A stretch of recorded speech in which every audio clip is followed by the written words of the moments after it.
നമസ്കാരം. ഹലോ ഡോക്ടറിന്റെ ഒരു പുതിയ എപ്പിസോഡിലേക്ക് എല്ലാ പ്രിയ പ്രേക്ഷകർക്കും സ്വാഗതം. കുട്ടികളിലെ വിളർച്ച എങ്ങനെ തിരിച്ചറിഞ്ഞ് ചികിത്സിക്കാം എന്നതിനെക്കുറിച്ചാണ് ഹലോ ഡോക്ടർ ഇന്ന് സംസാരിക്കുന്നത്. നമുക്കൊപ്പമുള്ളത് Thiruvananthapuram government medical college SIT ഹോസ്പിറ്റലിലെ പീഡിയാട്രിക്സ് വിഭാഗം അസിസ്റ്റന്റ് പ്രൊഫസർ ഡോക്ടർ രാജലക്ഷ്മി രാജാണ്. ഡോക്ടർ, ഹലോ ഡോക്ടറിലേക്ക് സ്വാഗതം. നമസ്കാരം. പ്രേക്ഷകർക്ക് സംശയങ്ങൾ ചോദിക്കാൻ താഴെ കാണുന്ന നമ്പറിൽ വിളിക്കാവുന്നതാണ്. ഡോക്ടർ, ശരിക്കും പറഞ്ഞാൽ എന്താണ് ഈ വിളർച്ച? എന്താണ് വിളർച്ച എന്ന രോഗം കൊണ്ട് ഉദ്ദേശിക്കുന്നത്? വിളർച്ച എന്ന് പറയുന്നത് നമ്മൾ സാധാരണയായിട്ട് അനീമിയ അല്ലെങ്കിൽ രക്തക്കുറവ്, HB കുറവ് എന്നൊക്കെ സാധാരണ ഭാഷയിൽ പറയുന്ന ഒരു അസുഖമാണ്.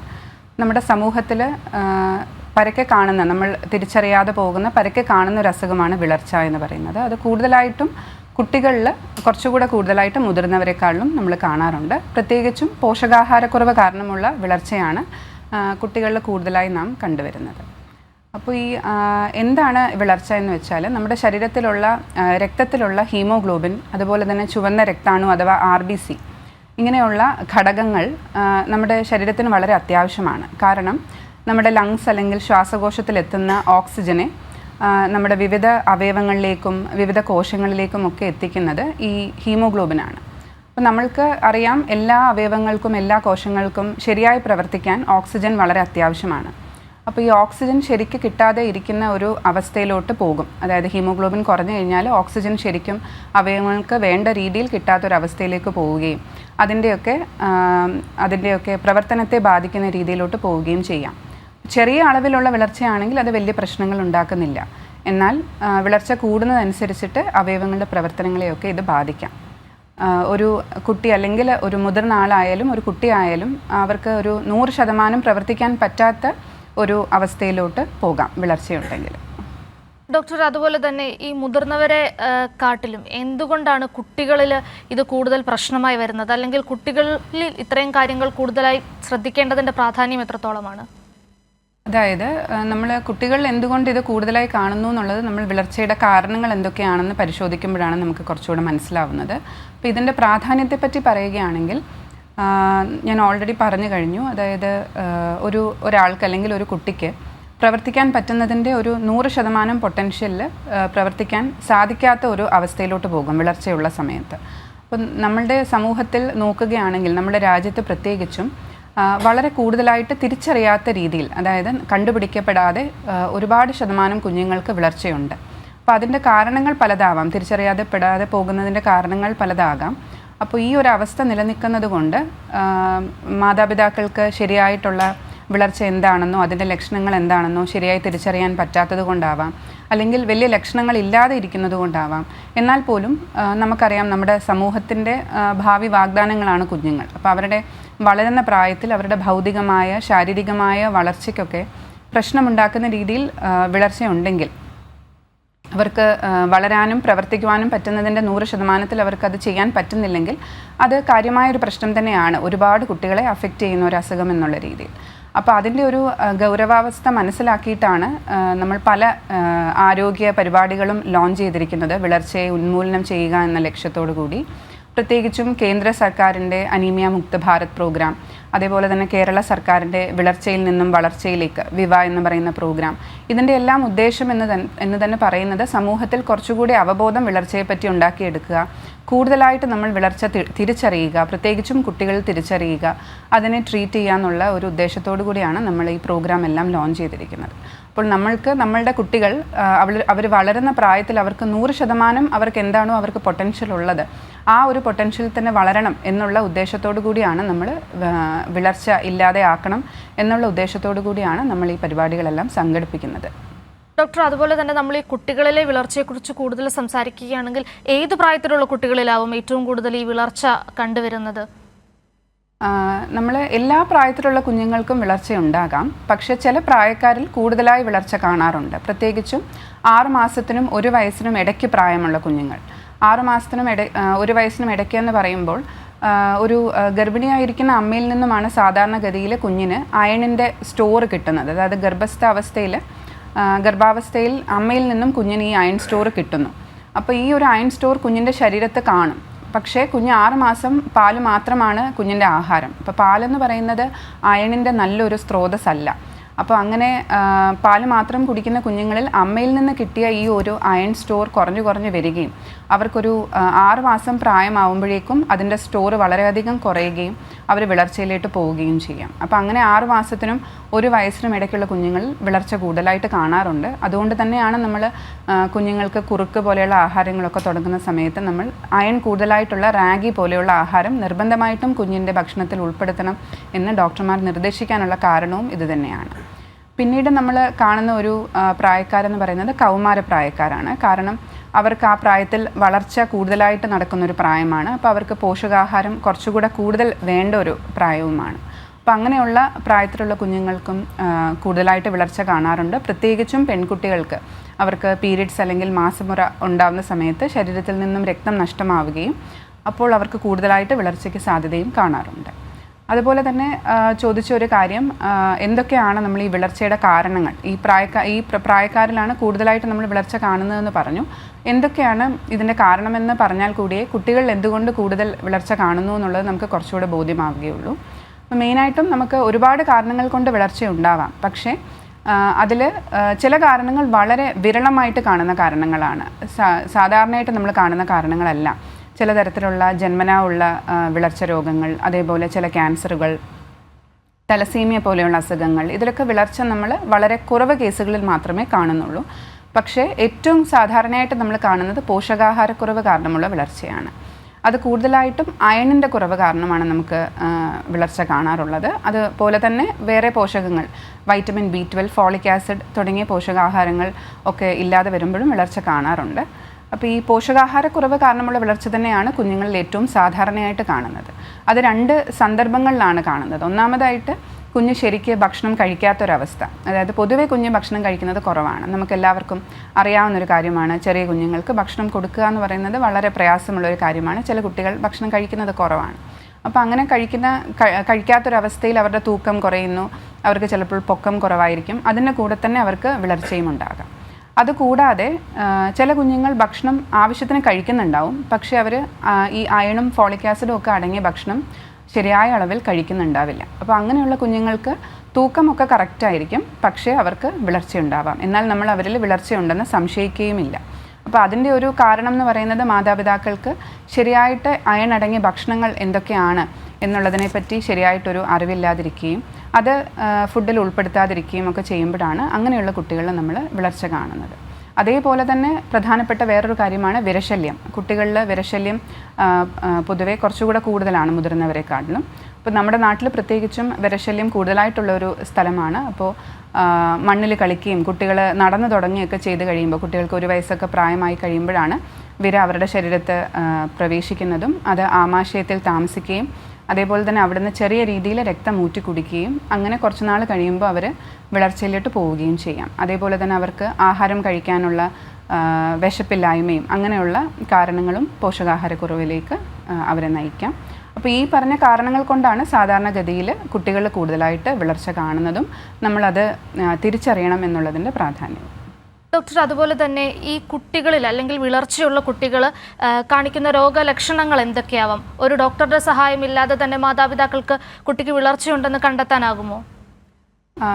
വിളർച്ച എന്ന് പറയുന്ന അസുഖത്തിൻ്റെ ഒരു പ്രത്യേകത എന്ന് പറയുന്നത് അതിൻ്റെ ലക്ഷണങ്ങൾ അതിൻ്റെ കാഠിന്യം അനുസരിച്ചാണ്. ചെറിയ രീതിയിലുള്ള വിളർച്ച മാത്രമേ കുഞ്ഞിനുള്ളൂ എങ്കിൽ ചിലപ്പോൾ കുഞ്ഞിന് യാതൊരു രീതിയിലുള്ള ലക്ഷണങ്ങളും കാണില്ല. പ്രത്യേകിച്ചും തീരെ ചെറിയ കുഞ്ഞുങ്ങൾക്ക് 2 വയസ്സിന് താഴെയുള്ള കുട്ടികൾ ചിലപ്പോൾ വിളർച്ചയുടെ ലക്ഷണങ്ങളൊന്നും കാണിക്കാതെ ഇരിക്കാം. പക്ഷേ അവിടെയാണ് അതിൻ്റെ അപകടം കൂടുതലുള്ളതും. കാരണം തലച്ചോറിൻ്റെ പ്രവർത്തനവും വികസനവും ഒക്കെ ഏറ്റവും കൂടുതൽ 90% എത്തുന്നത് ഈ 2 വയസ്സിന് മുമ്പുള്ള കുഞ്ഞുങ്ങളിലാണ്. അപ്പോൾ അവർക്ക് വിളർച്ചയുണ്ടെങ്കിൽ അത് അവരുടെ ബൗദ്ധികമായ വളർച്ചയെ ബാധിക്കാം. എന്നാൽ ഈ പ്രായത്തിലുള്ള കുഞ്ഞുങ്ങൾക്ക് വലിയ ലക്ഷണങ്ങളില്ലായിരിക്കും താനും. ചിലപ്പോൾ അവർ വെളുത്തിരിക്കുന്ന പോലെ നമുക്ക് തോന്നാം. പക്ഷേ എന്നാൽ പോലും കൂടുതലും കുട്ടികളുടെ ലക്ഷണമൊന്നും ഇല്ലാതെയായിരിക്കും വിളർച്ച ഉണ്ടാവുന്നത്. കുറച്ചുകൂടെ മുതിർന്ന കുട്ടികളാണെങ്കിൽ അവർക്ക് പഠിത്തത്തിൽ ഉത്സാഹക്കുറവ്, മറവി, അല്ലെങ്കിൽ ക്ഷീണം, പെട്ടെന്ന് ഉറക്കം വരിക, അങ്ങനെയുള്ള ലക്ഷണങ്ങളൊക്കെ വിളർച്ചയുടെ ഭാഗമായിട്ട് വരാം. അതേപോലെ തന്നെ കുറച്ച് കളിച്ച് കഴിയുമ്പോൾ അവർക്ക് കൂടുതലായിട്ട് കിതപ്പ്, സാധാരണ കാണുന്നതിലും കൂടുതൽ നെഞ്ചെടുപ്പും കിതപ്പും, അതേപോലെ തന്നെ ശ്വാസമെടുക്കാൻ ബുദ്ധിമുട്ട്, അങ്ങനെയുള്ള പ്രശ്നങ്ങളും വിളർച്ചയുടെ ലക്ഷണങ്ങളായിട്ട് വരാം. പക്ഷേ ഇതെല്ലാം വിളർച്ചയുടെ കാഠിന്യം അനുസരിച്ചിരിക്കും. പിന്നെ അതേപോലെ തന്നെ കാണുന്ന വേറെ ചില ലക്ഷണങ്ങളാണ് കുഞ്ഞുങ്ങൾക്ക് സാധാരണ കഴിക്കാത്ത സാധനങ്ങൾ കഴിക്കാൻ കുറച്ചുകൂടെ താല്പര്യമുണ്ടാവുക.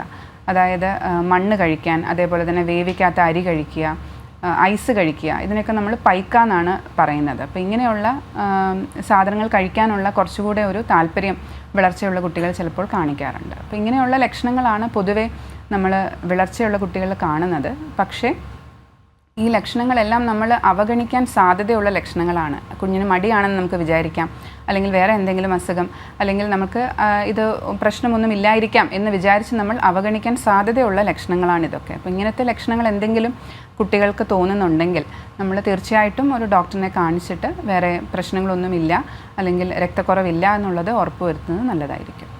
അതുപോലെ തന്നെ ഡോക്ടർ മുൻപ് പറഞ്ഞല്ലോ, പോഷകാഹാരക്കുറവ് മൂലം കുട്ടികൾക്ക് അനീമിയ അല്ലെങ്കിൽ വിളർച്ച ഉണ്ടാകാമെന്ന്. അങ്ങനെയാണെങ്കിൽ കുട്ടികൾ ഒരു ഇത്തരത്തിൽ വിളർച്ചയുള്ള കുട്ടികൾ ഒരു പ്രത്യേക തരത്തിലുള്ള ഡയറ്റ് ഫോളോ ചെയ്യേണ്ടതുണ്ടോ, അല്ലെങ്കിൽ ഏതെങ്കിലും തരത്തിലുള്ള ഭക്ഷണ പദാർത്ഥങ്ങൾ പ്രത്യേകമായിട്ട് കൂടുതൽ കഴിക്കേണ്ടതുണ്ടോ? തീർച്ചയായിട്ടും വളരെ പ്രധാനപ്പെട്ട ഒരു ചോദ്യമാണ്. കുഞ്ഞുങ്ങൾ മാത്രമല്ല, മുതിർന്ന ആളുകൾ, എല്ലാ ആളുകളും അയണും ബാക്കി പോഷകാഹാരങ്ങളും ഉള്ള ഭക്ഷണം എല്ലാ ദിവസവും അവനവൻ്റെ ഭക്ഷണത്തിൽ ഉൾപ്പെടുത്തുന്നു എന്നുള്ളത് ഉറപ്പുവരുത്തേണ്ടതായിട്ടുണ്ട്. അയൺ അടങ്ങിയ ഭക്ഷണങ്ങൾ എന്തൊക്കെയാണ് എന്നുള്ളത് നമുക്ക് അറിഞ്ഞാൽ മാത്രമേ നമുക്കിത് ഉൾപ്പെടുത്തുവാൻ സാധിക്കുകയുള്ളൂ. ചെറിയ കുഞ്ഞുങ്ങളുടെ കാര്യം എടുക്കുകയാണെങ്കിൽ നമ്മൾ കുറുക്കൊക്കെ കൊടുക്കുന്ന കുഞ്ഞുങ്ങൾക്ക് റാഗിയാണ് ഏറ്റവും സാധാരണയായിട്ട് നല്ല അയൺ കണ്ടൻ്റ് ഉള്ള ഒരു ഭക്ഷണമായിട്ട് നമുക്ക് ഉൾപ്പെടുത്താൻ പറ്റുന്നത്. അതേപോലെ തന്നെ റാഗിക്കകത്ത് നമ്മൾ പഞ്ചസാരയ്ക്ക് പകരം കരിപ്പോട്ടി ഇടുകയാണ് അല്ലെങ്കിൽ ശർക്കര ഇടുകയാണെങ്കിൽ കുറച്ചുകൂടി അയൺ കുറച്ചുകൂടി കൂടുതലായിട്ട് നമുക്ക് കുഞ്ഞിന് കിട്ടും. അപ്പോൾ അത് നമുക്ക് ശ്രദ്ധിക്കാവുന്നൊരു കാര്യമാണ്. കുറച്ചുകൂടെ മുതിർന്ന കുട്ടികളാണ് എന്നുണ്ടെങ്കിൽ നമുക്ക് പച്ചക്കറികൾ, ഇലക്കറികൾ, അതേപോലെ തന്നെ പയർ വർഗ്ഗങ്ങൾ, കടല, പയർ തുടങ്ങിയ സാധനങ്ങൾ, അതേപോലെ തന്നെ നോൺ വെജിറ്റേറിയൻ ഫുഡ്, മുട്ട, മീൻ, ചിക്കൻ, ബീഫ് തുടങ്ങിയ ഭക്ഷണങ്ങളിലെല്ലാം അയണുണ്ട്. അപ്പോൾ നമ്മളിത് ദിവസവും കഴിക്കുക എന്നുള്ളതാണ് ഏറ്റവും പ്രധാനം. വല്ലപ്പോഴും ഒരിക്കൽ കഴിക്കാതെ ഇതിലേതെങ്കിലുമൊക്കെ നമ്മൾ ദിവസവും നമ്മളുടെ ഭക്ഷണത്തിൽ ഉൾപ്പെടുത്തുന്നു എന്നുള്ളത് നമ്മൾ ഉറപ്പുവരുത്തണം. ഡോക്ടർ, ഇനി കുട്ടികളുടെ കാര്യം മാറ്റി നിർത്തി മുതിർന്നവരിലേക്ക് വരികയാണെങ്കിൽ ഇത്തരത്തിലുള്ള വിളർച്ചയുള്ള മുതിർന്ന ഒരു ആൾ അത് മറ്റേതെങ്കിലും രോഗത്തിലേക്ക് അവരെ കൊണ്ടെത്തിക്കാനുള്ള സാധ്യതയുണ്ടോ? നമ്മൾ മുതിർന്നവരിൽ കൂടുതലായിട്ടും വിളർച്ച കാണാറില്ല. എങ്കിൽ പോലും ഭക്ഷണക്രമങ്ങൾ പ്രശ്നമായിട്ടുള്ള, ഭക്ഷണം രീതികൾ പ്രശ്നമായിട്ടുള്ള മുതിർന്നവരിൽ നമുക്ക് വിളർച്ച കാണാം. പക്ഷേ സാധാരണഗതിയിൽ നമ്മൾ പോഷകാഹാരക്കുറവ് കാരണമുള്ള വിളർച്ച പൊതുവെ മുതിർന്നവരിൽ കാണാറില്ല. ചില ആളുകൾ, അതായത് ഗർഭിണികളായിട്ടുള്ള അമ്മമാർ അല്ലെങ്കിൽ കുഞ്ഞിന് പാല് കൊടുക്കുന്ന അമ്മമാരിലൊക്കെ അവർക്ക് കൂടുതലായിട്ട് അയൺ കുഞ്ഞിനും കൂടെ കൊടുക്കണം എന്നുള്ളത് കൊണ്ട് അവർക്ക് വിളർച്ചയ്ക്കുള്ള സാധ്യത കൂടുതലാണ്. എങ്കിൽ പോലും നമ്മൾ മുതിർന്നവരിൽ സാധാരണ കാണാറില്ല. അപ്പോൾ മുതിർന്നവരിൽ വിളർച്ചയുണ്ടെങ്കിൽ നമ്മൾ തീർച്ചയായിട്ടും അത് പോഷകാഹാരക്കുറവ് തന്നെയാണോ അതോ വേറെ എന്തെങ്കിലും അസുഖങ്ങളുടെ ഭാഗമായിട്ടാണോ, എന്തെങ്കിലും അസുഖത്തിൻ്റെ ലക്ഷണമാണോ എന്നുള്ളത് നമ്മൾ തീർച്ചയായിട്ടും ടെസ്റ്റ് ചെയ്യണം. പിന്നെ വിളർച്ച ഏതൊരാൾക്കും ഒരു പരിധിയിലധികം ആയിക്കഴിഞ്ഞാൽ അവർക്ക് സാരമായിട്ടുള്ള പ്രശ്നങ്ങൾ, ഹാർട്ടിൻ്റെ പ്രവർത്തനത്തെയൊക്കെ ബാധിക്കുന്ന രീതിയിലുള്ള പ്രശ്നങ്ങളിലേക്ക് പോകാം. അതേപോലെ മുതിർന്നവരിലും ഈ പറഞ്ഞ പോലെ തന്നെ ഉത്സാഹക്കുറവും അതേപോലെ തന്നെ മറവിയും വേറെ പ്രശ്നങ്ങളും ഒക്കെ ഉണ്ടാവാം. മുടി പൊഴിച്ചിൽ തുടങ്ങിയ പ്രശ്നങ്ങളൊക്കെ ഉണ്ടാവാം. ഡോക്ടർ, കുറച്ചു മുൻപ് നമ്മൾ ഗർഭിണികളിലെ വിളർച്ചയെക്കുറിച്ച് പറഞ്ഞല്ലോ. ഇപ്പം ഗർഭാവസ്ഥയിൽ വിളർച്ച വന്നാൽ, മാതാവിന് വിളർച്ച വന്നാൽ അമ്മയ്ക്കും കുഞ്ഞിനും എന്തെങ്കിലും സങ്കീർണതകൾ ഡെലിവറിയിൽ ഉണ്ടാവാൻ സാധ്യതയുണ്ടോ? ഗർഭിണികളായിട്ടുള്ള സ്ത്രീകൾക്ക് നമ്മൾ വിളർച്ച കൂടുതലായിട്ട് കാണുന്നു എന്ന് പറയുന്നതിന് കാരണം ഗർഭാവസ്ഥയിലിരിക്കുമ്പോൾ അമ്മയുടെ ശരീരത്തിൽ നിന്നുമാണ് കുഞ്ഞിനും അയൺ കിട്ടുന്നത്. അപ്പോൾ അമ്മയ്ക്ക് ആവശ്യത്തിന് അയൺ ശരീരത്തിലുണ്ടെങ്കിൽ, അയണിൻ്റെ സ്റ്റോർ ശരീരത്തിലുണ്ടെങ്കിൽ മാത്രമേ കുഞ്ഞിനും ആവശ്യത്തിന് അയൺ കിട്ടുകയുള്ളൂ. അതേപോലെ തന്നെ അമ്മയ്ക്ക് ആവശ്യത്തിന് അയൺ സ്റ്റോർ ഇല്ലയെന്നുണ്ടെങ്കിൽ അമ്മയും വിളർച്ച എന്നുള്ള ആ ഒരു അവസ്ഥയിലേക്ക് പോകും. കാരണം കുഞ്ഞിന് അയൺ കൊടുക്കുന്നു എന്നുള്ളതുകൊണ്ട്. അപ്പോൾ ഇതിൻ്റെ പ്രശ്നം എന്ന് പറഞ്ഞു കഴിഞ്ഞാൽ തീർച്ചയായിട്ടും കുഞ്ഞിൻ്റെ വളർച്ചയെയും അതുപോലെ തൂക്കം വയ്ക്കുന്നതിനെയൊക്കെ ഇത് ബാധിക്കാം. അതേപോലെ ഒരുപാട് വിളർച്ച കൂടുതലായിട്ടുണ്ടെങ്കിൽ അമ്മയ്ക്ക് പ്രസവ സമയത്ത് രക്തസ്രാവം പോലെയുള്ള പ്രശ്നങ്ങൾ ഉണ്ടാവുകയാണെങ്കിൽ അത് കുറച്ചുകൂടി തീവ്രമാവാനുള്ള സാധ്യതയും കൂടുതലാണ്. കുറച്ചുകൂടെ റിസ്കി ആയിരിക്കും, അമ്മയുടെ പ്രസവം കുറച്ചുകൂടെ റിസ്കി ആവാനുള്ള സാധ്യതയുണ്ട്. അപ്പോൾ ഈ ഉള്ള പ്രശ്നങ്ങൾ നമ്മൾ മുൻനിർത്തിയിട്ടാണ് നമ്മൾ ഡോക്ടർമാർ സാധാരണഗതിയിൽ ഗർഭിണികൾക്ക് അയൺ, ഫോളിക് ആസിഡ് തുടങ്ങിയ ഗുളികകൾ ഈ ഗർഭിണിയായിരിക്കുന്ന പീരീഡിലുടനീളം കൊടുക്കുന്നത്. അപ്പോൾ അത് തീർച്ചയായിട്ടും കറക്റ്റ് ഡോസിൽ കറക്റ്റായിട്ട് കഴിക്കണം എന്നുള്ളത് വളരെ പ്രധാനമാണ്. നമ്മൾ കാണുന്ന വേറൊരു കാര്യം, വിളർച്ചയുള്ള അമ്മമാർക്ക് ഉണ്ടാകുന്ന കുഞ്ഞുങ്ങളിലും ഒരുപാട് സാധ്യത കൂടുതലാണ് വിളർച്ച ഉണ്ടാവാൻ. കാരണം അവർക്ക് അയൺ സ്റ്റോറുകൾ കുറവായിരിക്കും. നേരത്തെ തന്നെ അവർക്ക് വിളർച്ച കാണുവാൻ, അതായത് സാധാരണ ഒരു കുഞ്ഞിന് 6 മാസത്തിന് ശേഷമാണ് വിളർച്ചയ്ക്കുള്ള റിസ്ക് കൂടുതലെങ്കിൽ അയൺ കുറവായിട്ട് കിട്ടിയ കുഞ്ഞുങ്ങൾക്ക്, വിളർച്ചയുള്ള അമ്മമാരുടെ കുഞ്ഞുങ്ങൾക്ക് കുറച്ചുകൂടെ നേരത്തെ വിളർച്ച കാണാനുള്ള സാധ്യതയും കൂടുതലാണ്. എന്തൊക്കെയാണ് വിളർച്ചയ്ക്ക് ലഭ്യമായിട്ടുള്ള ചികിത്സാ മാർഗങ്ങൾ? അത് നമുക്ക് പൂർണ്ണമായും പരിഹരിച്ചു മാറ്റാൻ സാധിക്കുമോ, അല്ലെങ്കിൽ വിളർച്ച വന്നു കഴിഞ്ഞാൽ അത് പോകാതെ തന്നെ തുടരുമോ ഒരാളിൽ? തീർച്ചയായിട്ടും വളരെ എളുപ്പത്തിൽ ചികിത്സിക്കാൻ പറ്റുന്ന ഒരു അവസ്ഥ തന്നെയാണ് വിളർച്ച എന്ന് പറയുന്നത്. അതുകൊണ്ടാണ് നമ്മൾ ഇതിന് ഇത്രയധികം ഊന്നൽ കൊടുക്കുന്നത്. കാരണം നമ്മളുടെ സമൂഹത്തിൽ കൂടുതലായി കാണുന്ന ഒരു അസുഖം, എന്നാൽ അതിൻ്റെ ടെസ്റ്റുകളും ചികിത്സാ രീതികളും ഒക്കെ വളരെ എളുപ്പത്തിൽ ചെയ്യാവുന്നതുമാണ്, വളരെ എല്ലായിടത്തും സുലഭമായി ലഭ്യമായിട്ടുള്ള കാര്യങ്ങളുമാണ്. അപ്പോൾ നമുക്കിതിൻ്റെ ചികിത്സ എന്ന് പറഞ്ഞാൽ ആദ്യമായിട്ട് ലക്ഷണങ്ങളോടുകൂടി നിങ്ങൾക്ക് തോന്നുന്നു, നിങ്ങളുടെ കുട്ടികൾക്ക് ആ ഒരു ലക്ഷണങ്ങൾ തോന്നുന്നുണ്ടെങ്കിൽ തീർച്ചയായിട്ടും ഡോക്ടറിനെ കാണിച്ചതിന് ശേഷം കുറച്ച് ബേസിക് ആയിട്ടുള്ള ടെസ്റ്റുകൾ ചെയ്യുകയും ഡോക്ടർ പരിശോധിച്ചതിന് ശേഷം ഡോക്ടറിനും അങ്ങനെ സംശയമുണ്ടെങ്കിൽ തീർച്ചയായിട്ടും അങ്ങനെയുള്ള ടെസ്റ്റുകൾ എഴുതി തരികയും അത് നമ്മൾ പരിശോധിച്ചതിന് ശേഷം പോഷകാഹാരക്കുറവ് കാരണമുള്ള വിളർച്ചയാണെന്ന് ഉറപ്പിച്ചതിന് ശേഷം അതിൻ്റെ ട്രീറ്റ്മെൻറ്റ് തുടങ്ങുകയും ചെയ്യും. അപ്പോൾ ഇത് നമുക്ക് എല്ലായിടത്തും ലഭ്യമാണ്. എല്ലാ ആരോഗ്യ കേന്ദ്രങ്ങളിലും, നമ്മളുടെ വിവിധ ഗവൺമെൻറ് പ്രോഗ്രാമുകളുടെ ഭാഗമായിട്ട് എല്ലാ ആരോഗ്യ കേന്ദ്രങ്ങളിലും എല്ലാ ആശുപത്രികളിലും ഈ ടെസ്റ്റുകളെല്ലാം ലഭ്യമാണ്. അപ്പോൾ നിങ്ങൾക്ക് അതെല്ലാം പ്രയോജനപ്പെടുത്താം. ഏതൊരു ഡോക്ടറിനെ കാണിച്ചാലും ഡോക്ടറിനത് നിങ്ങൾക്ക് കുറിച്ച് തരാൻ കഴിയുന്നതായിരിക്കും. പിന്നെ ഈ ടെസ്റ്റ് ചെയ്ത് നമ്മൾ പോഷകാഹാരക്കുറവ് കാരണമുള്ള വിളർച്ചയാണെന്ന് ഉറപ്പിച്ചതിന് ശേഷം അതിനുള്ള ട്രീറ്റ്മെൻറ്റ്സ് സ്റ്റാർട്ട് ചെയ്യുന്നതാണ്. കുഞ്ഞിൻ്റെ വെയ്റ്റും അതേപോലെ തന്നെ കുഞ്ഞിൻ്റെ വിളർച്ചയുടെ കാഠിന്യം എത്രത്തോളം ഉണ്ട് എന്നുള്ളതനുസരിച്ചിട്ടായിരിക്കും ഡോസ് നിർദ്ദേശിക്കുന്നത്. അയൺ സിറപ്പായിട്ടും അതേപോലെ തന്നെ ഗുളികകളായിട്ടും ലഭ്യമാണ്. അപ്പോൾ ഇത് രണ്ടും ഡോക്ടർ പ്രിസ്ക്രൈബ് ചെയ്യാം കുഞ്ഞിൻ്റെ പ്രായമനുസരിച്ച്. അപ്പോൾ ഈ മരുന്ന് ദിവസവും കഴിക്കുക, മുടങ്ങാതെ കഴിക്കുക എന്നുള്ളതാണ് ഏറ്റവും പ്രധാനമായിട്ടും ചെയ്യേണ്ട ഒരു കാര്യം. അതിൻ്റെ എത്ര നാൾ കഴിക്കണം എന്നുള്ളതൊക്കെ നമ്മൾ എത്രത്തോളം വിളർച്ചയുണ്ടെന്നുള്ളതനുസരിച്ചിരിക്കും. സാധാരണഗതിയിൽ നമ്മളൊരു 2-3 മാസമാണ് സാധാരണ ഈ ഗുളികകൾ കൊടുക്കുന്നത്. അപ്പോൾ നമ്മുടെ ഈ HB എന്ന് പറയുന്ന ഹീമോഗ്ലോബിൻ ആണ് നമ്മൾ വിളർച്ചയുണ്ടോ എന്നറിയാൻ വേണ്ടി നമ്മൾ ആദ്യമായി ചെയ്യുന്ന ടെസ്റ്റ്. അപ്പോൾ എല്ലാ പ്രായക്കാർക്കും പ്രായമനുസരിച്ച് ഇതിൽ വ്യത്യാസമുണ്ടെങ്കിലും ഏത് പ്രായക്കാർക്കും 11-ൽ താഴെയുള്ള ഒരു HB. ഡോക്ടർ, ഞാനൊന്ന് ഇടപെടുകയാണ്. ഇപ്പോൾ നമ്മോടൊപ്പം ഒരു പ്രേക്ഷകൻ ചേരുകയാണ്. കാട്ടാക്കടയിൽ നിന്നും സലാമാണ്. സലാം, ഡോക്ടറോട് ചോദിച്ചോളൂ.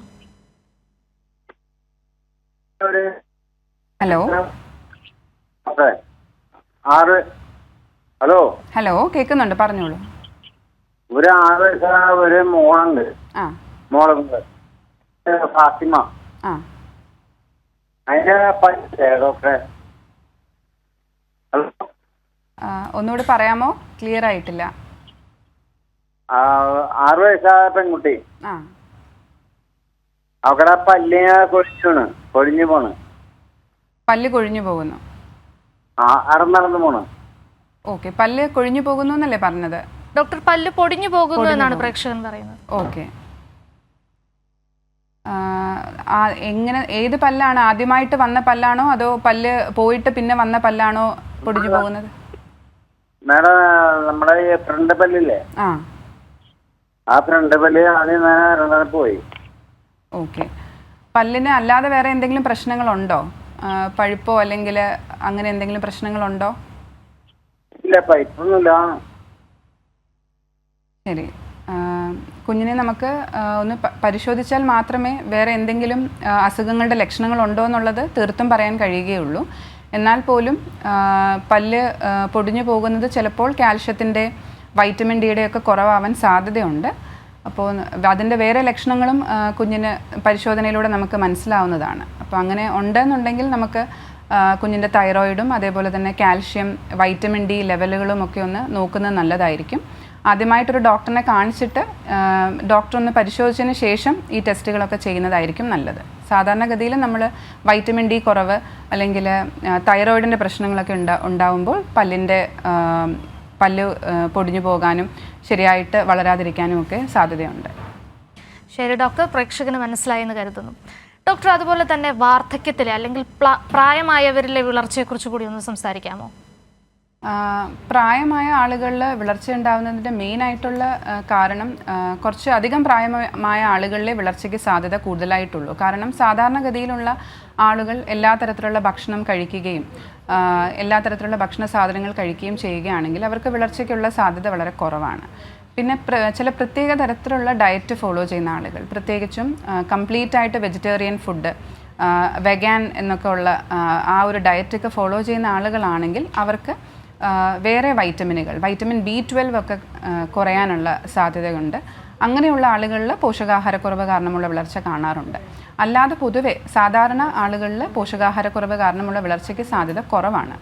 പിന്നെ അങ്ങനെ ഉണ്ട് എന്നുണ്ടെങ്കിൽ നമ്മൾ തീർച്ചയായിട്ടും ഞാൻ മുമ്പേ പറഞ്ഞതുപോലെ തന്നെ വേറെ അസുഖങ്ങളൊന്നുമില്ല എന്നുള്ളത് നമ്മൾ ഉറപ്പുവരുത്തണം. കാരണം അവർക്ക് വിളർച്ച ഉണ്ടാകുന്നതിൻ്റെ കാരണം ചിലപ്പോൾ പോഷകാഹാരക്കുറവ് മാത്രമല്ല, വേറെ എന്തെങ്കിലും അസുഖങ്ങൾ, കിഡ്നിക്ക് പ്രശ്നമുണ്ടെങ്കിൽ വരാം, ചില ഗുരുതരമായ ക്യാൻസർ പോലെയുള്ള അസുഖങ്ങളിൽ വിളർച്ച വരാം. അപ്പോൾ ഇതെല്ലാം പ്രായമായവരിൽ ശ്രദ്ധിക്കണം. കുട്ടികളിലാണ് നമ്മൾ പോഷകാഹാരക്കുറവ് കാരണമുള്ള വിളർച്ച കൂടുതലായിട്ട് വരുന്നത്. പ്രായമായവരിൽ പോഷകാഹാരക്കുറവ് കാരണമുള്ള വിളർച്ചയാണെങ്കിൽ തീർച്ചയായിട്ടും അതിനുള്ള ചികിത്സ എന്ന് പറയുന്നത് അയൺ കഴിക്കുക തന്നെയാണ്. അയണിൻ്റെ ഗുളിക കഴിക്കുക, അതേപോലെ ആഹാരം ഒന്നുകൂടി ക്രമീകരിക്കുക. ആഹാരത്തിൽ അയൺ അടങ്ങിയ ആഹാരങ്ങൾ കഴിക്കുന്നില്ല എങ്കിൽ അതൊന്നുകൂടി ക്രമീകരിച്ച് ഇതെല്ലാം ദിവസവും ഭക്ഷണത്തിൽ ഉൾപ്പെടുത്തുന്നുണ്ട് എന്നുള്ളത് ഉറപ്പുവരുത്തുക. ഡോക്ടർ, നമ്മോടൊപ്പം ഇപ്പോൾ ഒരു പ്രേക്ഷകൻ ചേരുകയാണ്. കൊരട്ടയിൽ നിന്നുമാണ് ഒരാൾ ജോയിൻ ചെയ്യുന്നത്. ഡോക്ടറോട് ചോദിച്ചോളൂ.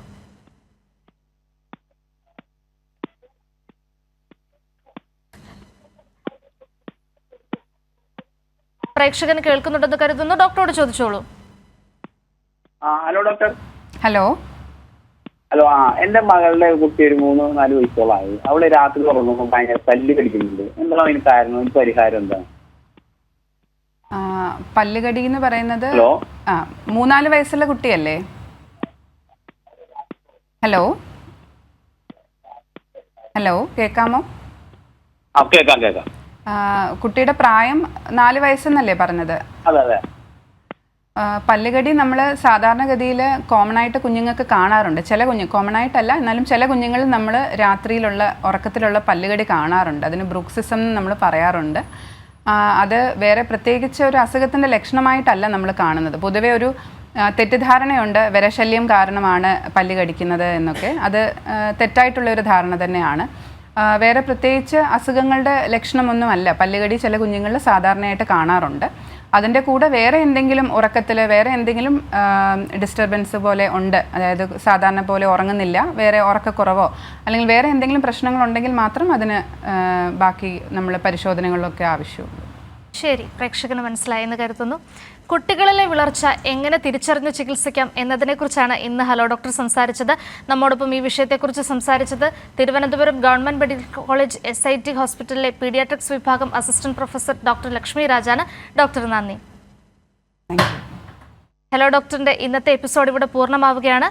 മറ്റൊരു വിഷയവുമായി നാളെ കാണും വരേക്കും നമസ്കാരം.